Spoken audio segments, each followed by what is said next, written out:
तो गाइस शाहिद कपूर की देवा मूवी अब रिलीज हो चुकी है और आज की इस वीडियो में हम देवा मूवी की पूरी स्टोरी को शॉर्ट में एक्सप्लेन करने वाले हैं। तो गुरु चलो बिना कोई बकवास किए हम आज के इस वीडियो को स्टार्ट करते हैं। तो मूवी के स्टार्ट में हम एक देव नाम के पुलिस ऑफिसर को देखते हैं जो कि बाइक से कहीं जा रहा था और जाते जाते कॉल पर वो अपने दोस्त फरहान को ये कह रहा था कि मैंने उस केस को सोल्व कर लिया है और मुझे पता चल चुका है कि किलर कौन है। और ये बताने के तुरंत बाद ही देव का सड़क पर एक्सीडेंट हो जाता है। फिर हम देव को एक हॉस्पिटल में देखते हैं जहाँ पर वो बेहोश है, लेकिन फिर भी वो कुछ ना कुछ बड़बड़ा रहा है। अब देव ऐसा इसीलिए कर रहा है क्योंकि देव एक काफी साइको टाइप का पुलिस ऑफिसर है। वही थोड़ी देर बाद देव को होश आ जाता है और उसका दोस्त फरहान उससे मिलने के लिए आता है। फरहान देव से पूछता है कि एक्सीडेंट होने से पहले तूने मुझे कॉल पर कहा था कि तूने उस केस को सोल्व कर लिया है, तो अब तू मुझे अच्छे से बता कि तूने उस केस के बारे में क्या क्या पता लगाया है। तो देव फरहान से पूछता है कि कौन सा केस, मैं किसी केस के बारे में नहीं जानता और तुम कौन हो। एक्चुअली देव का एक्सीडेंट होने के बाद उसकी पूरी याददाश्त जा चुकी है और यहाँ तक कि देव ये भी भूल चुका है कि वो खुद कौन है। फिर हमें मूवी में देव के पास्ट की स्टोरी दिखाई जाती है जब एक दिन देव अपने दोस्त फरहान की शादी में होता है और वहाँ पर वो दिया से मिलता है और देव को पहली नजर में ही दिया से प्यार हो जाता है। वहीं दूसरी तरफ हम देखते हैं कि पुलिस वालों ने सड़क पर नाकाबंदी करके रखी है और आते जाते सभी लोगों की वो गाड़ियाँ चेक कर रहे हैं। तभी वहाँ पर एक नेता की गाड़ी आ जाती है जिसका नाम था जयराज। तो पुलिस वाले जयराज को कहते हैं कि हमें ऊपर से ऑर्डर है, इसलिए हमें आपकी गाड़ी चेक करनी पड़ेगी। तो जयराज पुलिस वालों के ऊपर गुस्सा होके ये कहता है कि तुम्हारी इस वर्दी का रोब हमें मत दिखाओ, मैं 2 मिनट में तुम्हारी वर्दी उतरवा सकता हूँ और अगर तुम्हें ज्यादा ही शौक है मेरी गाड़ी चेक करने का तो मेरे घर आके गाड़ी की चाबी ले जाना। अब ये कह के जयराज वहाँ से चला जाता है, लेकिन जयराज की ये सारी बातें अपना देव सुन लेता है। फिर वो पुलिस वाला जिसका की नाम रोहन था वो देव के पास आता है एंड अपना देव और रोहन भी एक दूसरे के काफी अच्छे दोस्त थे और फिर तभी वो अपनी गाड़ी से कहीं पर जाने लगते हैं। जाते जाते वो काफी मस्ती मजाक कर रहे थे। फिर देव रोहन को एक जगह पर लेके जाता है और अपनी बाइक रोक के वो रोहन से ये कहता है कि अभी कुछ देर पहले तुझे उस आदमी ने कहा था ना कि मेरे घर आके गाड़ी की चाबी लेके जाना, तो अब तू जा और उसकी गाड़ी की चाबी लेके आ। दरअसल देव रोहन को उसी जयराज के घर लेके आ चुका था जिसने रोहन को अभी कुछ देर पहले धमकी दी थी कि मैं तेरी वर्दी उतरवा दूंगा। तो फिर रोहन जयराज के घर के अंदर जाता है और उसके आदमियों से गाड़ी की चाबी मांगता है, लेकिन जयराज का एक मेन आदमी रोहन को वहाँ से भगा देता है। और जब ये सब कुछ देव को पता चलता है तो वो जयराज के घर के अंदर जाके उसके सभी आदमियों को धो डालता है और फिर देव जयराज के उसी मेन आदमी से कहता है कि जा और मेरे दोस्त रोहन को इज्जत से गाड़ी की चाबी दे के आ। अब ये चीज देखकर जयराज देव से कहता है कि देव तू बहुत पछताएगा, लेकिन भाई अपना देव तो है एक अब काफी सनकी टाइप का बंदा, इसीलिए वो भी जयराज को कह देता है कि तू जो उखाड़ सकता है वो उखाड़ लेना। इसके बाद देव और रोहन जयराज की गाड़ी लेके वहाँ से चले जाते हैं। फिर अगले दिन पुलिस स्टेशन में देव और रोहन का सीनियर जो कि फरहान है, तो वो उन दोनों को कहता है कि तुमने जो रात को किया उस वजह से मिनिस्टर हमारे ऊपर बहुत गुस्सा है और हमारे खिलाफ एक आर्टिकल भी छप चुका है जिसमें हम सबका नाम है। फिर अपना देव उस बंदे के पास जाता है जिसने इनके खिलाफ आर्टिकल लिखा था और वहाँ जाके देव को पता चलता है कि ये आर्टिकल तो दिया ने लिखा था। तो फिर देव दिया से कहता है कि तुम आर्टिकल में मेरे बारे में कुछ भी लिखो, लेकिन प्लीज मेरे दोस्त फरहान और रोहन के बारे में मत लिखो। एंड फिर ये कहने के बाद देव दिया से थोड़ी प्यारी प्यारी बातें करके वहाँ से चला जाता है। फिर देव और उसकी टीम एक प्रभात नाम के गैंगस्टर को उसके इल्लीगल अड्डे पर रंगे हाथों पकड़ने गई थी, लेकिन तभी वो गैंगस्टर उसके अड्डे पर बॉम्ब ब्लास्ट करवा देता है जिसमें कुछ पुलिस वालों की मौत हो जाती है और कुछ पुलिस वालों की पूरी बॉडी जल जाती है। और उस बॉम्ब ब्लास्ट में दिया के पापा भी जख्मी हो जाते हैं और दिया देव को बताती है कि उसके पापा अब कभी चल नहीं पाएंगे। फिर कुछ दिनों बाद रोहन और देव को प्रभात की लोकेशन मिल जाती है और वो दोनों अपनी टीम के साथ उस जगह पर जाते हैं, लेकिन तभी मोहल्ले के सभी लोग पुलिस वालों के ऊपर हमला कर देते हैं क्योंकि यहाँ के सभी लोग प्रभात के साथ मिले हुए थे। इसी बीच प्रभात वहाँ से भागने की कोशिश करता है, लेकिन देव उसका वहीं पर एनकाउंटर कर देता है और इस एनकाउंटर का सारा क्रेडिट देव रोहन को दे देता है बिकॉज अपना देव एक साइको कैरेक्टर जरूर है लेकिन वो दिल का बहुत अच्छा है। फिर इस एनकाउंटर के बाद रोहन रोहन को गैलेंट्री अवार्ड से सम्मानित किया जाता है। और जब रोहन स्टेज पर स्पीच दे रहा था तभी स्नाइपर से कोई रोहन के ऊपर गोली चला देता है और रोहन की वहीं पर डेथ हो जाती है। ये सारी बातें फरहान देव को प्रेजेंट में बताता है। देव फरहान से पूछता है कि रोहन को किसने मारा, तो फरहान देव से कहता है कि तू इसी केस को तो सॉल्व कर रहा था। फिर फरहान देव को उसके घर छोड़ देता है। देव अपने रूम में जाके अपने लैपटॉप में वही वीडियो देखता है जिसमें रोहन को गोली लगी थी। उसमें उसे पता चलता है कि रोहन को एक बिल्डिंग से किसी बंदे ने गोली मारी थी। और जब देव उस बिल्डिंग में जाके देखता है तो उसे वहाँ पर कुछ भी नहीं मिलता है। फिर जब रोहन को ट्रिब्यूट दिया जा रहा था तब देव फरहान से कहता है कि इस केस को सिर्फ मैं ही सोल्व करूंगा। उसके बाद देव इस केस के ऊपर इन्वेस्टिगेशन करने लग जाता है और देव ने उस बिल्डिंग में दूर से जिस बंदे को देखा था उसका भी वो एक स्केच बनवाता है उसे ढूंढने के लिए। फिर देव गैंगस्टर प्रभात के एक आदमी को पकड़ने के लिए जाता है जिसका नाम था बंटी। तो बंटी देव को देख के वहाँ से भागने की कोशिश करता है लेकिन अपना देव उसका पीछा करके उसको पकड़ लेता है। फिर देव बंटी को उस बिल्डिंग वाले आदमी की फोटो दिखा के पूछता है कि तू इस आदमी को जानता है कि नहीं। तो बंटी देव को कहता है कि नहीं, मैं इस आदमी को नहीं जानता। फिर देव उसको थोड़ा टॉर्चर करने लगता है एंड फिर बंटी की पत्नी आके वहाँ देव को रोकने की कोशिश करती है लेकिन देव बंटी की पत्नी को अपनी गन से डरा देता है और तभी बंटी के आदमी लोग वहाँ पर आ जाते हैं। और फिर देव का एक ऑफिसर उसे कहता है कि सर हमें यहाँ से निकलना पड़ेगा। देन अपना देव भी अपने गुस्से पर थोड़ा कंट्रोल करता है और वहाँ से चुपचाप निकल लेता है। फिर पुलिस स्टेशन में ऑफिसर्स देव को ये बताते हैं कि सर उस दिन किलर के पास ग्रीन कलर की एक एसयूवी गाड़ी थी और ये सेम गाड़ी जयराज आप्टे के पास भी है। फिर अपना देव जयराज आप्टे की रैली में जाता है और उसकी रैली को बीच में ही बंद करवा देता है और वो जयराज को रिमांड वारंट दिखाता है और वहाँ से आ जाता है। फिर मूवी की स्टोरी वापस प्रेजेंट में आती है और फरहान देव को उसी जगह पर लेके जाता है जहाँ पर देव का एक्सीडेंट हुआ था और फरहान उसे कहता है कि तेरा एक्सीडेंट होने से पहले तुझे कोई ऐसी इंफॉर्मेशन पता चली थी जिससे पूरा केस सोल्व हो गया था, तो अब तुझे बस कैसे भी करके उसी इंफॉर्मेशन के बारे में पता लगाना है जो कि एक्सीडेंट होने से पहले तुझे पता चली थी। फरहान की ये बातें सुनने के बाद देव वापिस अपने घर आ जाता है लेकिन घर के बाहर बंटी और उसके आदमी लोग देव को मारने के लिए आ जाते हैं पर देव उन सभी लोगों को वहाँ पर धो डालता है। इसी चीज को देखकर बंटी वहाँ से भागने लगता है लेकिन जाते जाते बंटी देव को ये कह के जाता है कि मैं तुझे छोड़ूंगा नहीं। और गाइज यहाँ पर इस मूवी का फर्स्ट हाफ खत्म हो जाता है।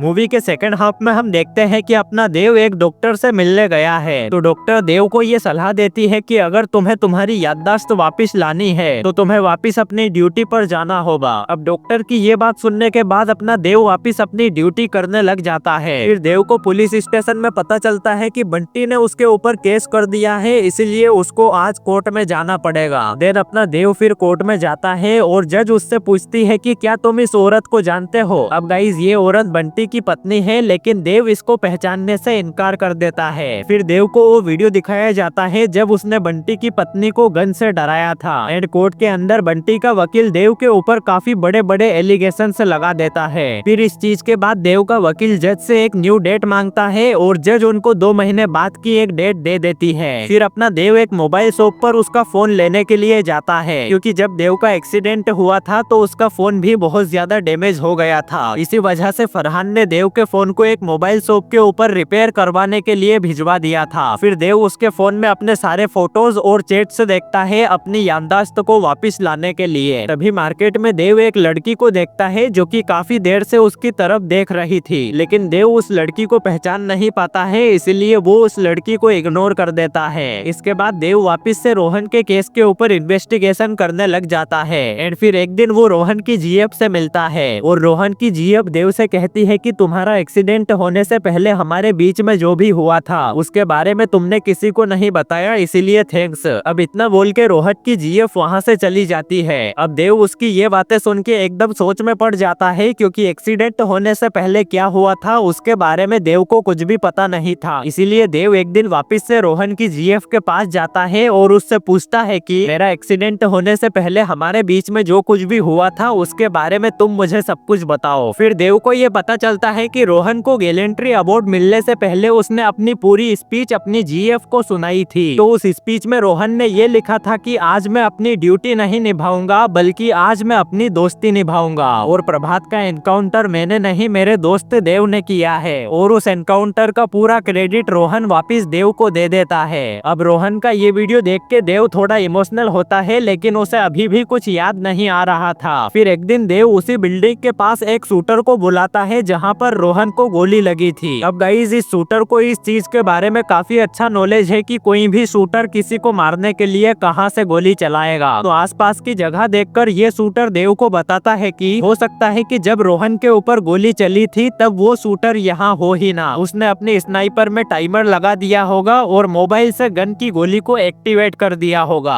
अब उस शूटर की ये बातें सुनने के बाद देव उसको अरेस्ट करवा लेता है। फिर पुलिस स्टेशन में देव का सीनियर उसके ऊपर काफी गुस्सा होता है क्योंकि देव रोहन के केस को बिल्कुल भी सोल्व नहीं कर पा रहा था। इसी वजह से देव का सीनियर उससे कहता है कि अब से तुम इस केस को हैंडल नहीं करोगे बल्कि कोई और ऑफिसर इस केस को हैंडल करेगा। अब ये सुन के देव वहाँ से अपने घर चला जाता है और वो एक लास्ट बार इस केस को सोल्व करने की कोशिश करता है। तभी एक दिन देव के घर वही लड़की आती है जिसको देव ने उस दिन मार्केट में देखा था। वो लड़की देव को कहती है कि डोंट वरी, वो सीक्रेट मेरे साथ हमेशा सेफ रहेगा। फिर मूवी में तुरंत सीन चेंज होता है और देव एक फाइल लेके पुलिस स्टेशन में जाता है और वहाँ जाके वो अपने दोस्त फरहान को वो फाइल देता है और ये कहता है कि केस सोल्व हो चुका है और तेरे सारे सवालों का जवाब इस फाइल के अंदर है। फिर जब फरहान उस फाइल को खोल के देखता है तो उसे पता चलता है कि गैंगस्टर प्रभात जाधव को जब भी पुलिस रंगे हाथों पकड़ने जाती थी तब प्रभात को पुलिस के आने की इन्फॉर्मेशन पहले ही पता चल जाती थी, क्योंकि पुलिस वालों में से कोई एक बंदा प्रभात जाधव के साथ मिला हुआ था और वो पुलिस वाला कोई और नहीं अपना देव ही था, जो कि प्रभात जाधव के पास पुलिस की सारी इन्फॉर्मेशन पहुंचाता था। और गुरु अब तुम्हारा ये सवाल होगा कि देव अगर प्रभात के साथ मिला हुआ था तो उसने प्रभात का एनकाउंटर क्यों कर दिया। तो गाइस देव ने ऐसा इसीलिए किया क्योंकि तुम्हें याद होगा कि एक बार जब पुलिस प्रभात जाधव को पकड़ने गई थी तब उसने वहाँ पर एक बॉम्ब ब्लास्ट करवा दिया था और उस बॉम्ब ब्लास्ट में कई पुलिस वाले मारे गए थे। तो तभी से देव ने अपने मन में ये ठान लिया था कि वो प्रभात जाधव को अब मार के ही रहेगा। तभी रोहन देव को कहता है कि तूने प्रभात को हमारी इन्फॉर्मेशन शेयर करके बहुत गलत किया है, लेकिन देव रोहन से कहता है कि हाँ मैंने गलत किया है बट अब तू इन सारी बातों को जाने दे। फिर रोहन देव से कहता है कि मैं एक बहुत ही ईमानदार पुलिस ऑफिसर हूँ और ये कह के रोहन वहाँ से चला जाता है। अब रोहन की ये ईमानदार वाली बात सुन के देव को ये गलत फहमी हो जाती है कि रोहन स्टेज के ऊपर उसकी सारी सच्चाई जनता के सामने रिवील ना कर दे, इसीलिए देव रोहन को मारने के लिए एक प्लान बनाता है। वो उस बिल्डिंग पर एक स्नाइपर सेट कर देता है और उसको अपने फोन से कनेक्ट करके उसमें टाइमर लगा देता है और रोहन की स्पीच कंप्लीट होने से पहले ही देव अपने फोन की हेल्प से स्नाइपर की गोली चला देता है और अपने ही दोस्त रोहन को मार देता है। अब ये सारी बातें फरहान को पता चलने के बाद वो देव को अरेस्ट करवा लेता है और देव भी इस चीज के लिए राजी हो जाता है क्योंकि उसने रोहन की जान ली थी और वो उसका प्रायश्चित करना चाहता है। एंड गाइस यहीं पर इस मूवी की पूरी स्टोरी खत्म हो जाती है। वेल भाई लोग ये था देवा मूवी का हमारा एक्सप्लेनेशन वीडियो और मैं उम्मीद करूंगा कि तुम्हें ये वीडियो पसंद आया होगा। तो गुरु बस अभी के लिए तो इतना ही, अब हम मिलते हैं हमारी किसी नेक्स्ट वीडियो के अंदर। तब तक के लिए सुब्बू को याद रखना।